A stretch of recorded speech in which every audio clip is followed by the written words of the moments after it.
En séjour officiel au Caire, en Égypte, le président de l'Assemblée nationale, le professeur Vital Kamerhe, accompagné du rapporteur Jacques Joly, a été reçu le mercredi 27 novembre 2024 par le président de la Chambre des représentants égyptienne, le docteur Hanafi Gebale, avec les honneurs dus à son rang. Le speaker de la Chambre basse du Parlement congolais a été accueilli sur les majestueux perrons de la nouvelle Chambre des représentants du pays des pharaons.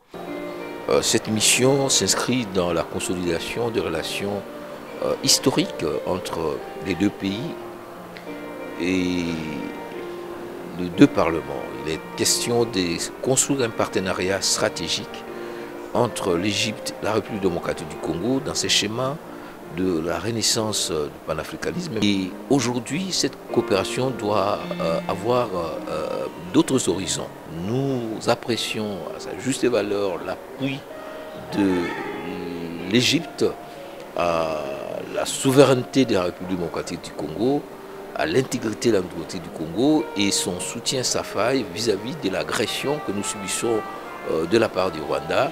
Et l'Égypte a promis de nous soutenir davantage pour renforcer nos capacités d'assurer, n'est-ce pas, la couverture sécuritaire de notre pays.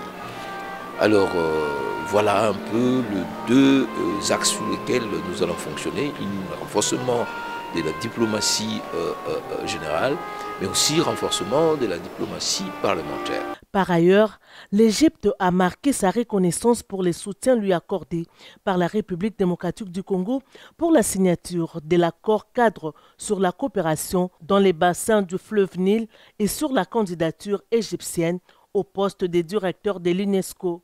Le speaker de la Chambre basse du Parlement congolais, le professeur Vital Kamerhe, a aussi salué les rapprochements entre le président congolais Félix-Antoine Tshisekedi Tshilombo et le président égyptien Abdel Fattah al-Sisi, qui ont, en tant que grands panafricanistes, compris qu'en travaillant ensemble, les pays africains peuvent changer l'Afrique. Il a à cet effet rappelé la vision du chef de l'État congolais, Félix-Antoine Tshisekedi Tshilombo, qui aspire à mettre les potentialités que regorge la RDC au service du développement de l'Afrique à travers une mutualisation des forces entre pays africains et la promotion de la paix sur les continents. D'autre part, il a appelé l'Égypte à s'unir avec la RDC pour prévenir la crise internationale qui guette les 2 prochaines décennies et qui risque d'opposer des pays dans la recherche de l'accès à l'eau douce.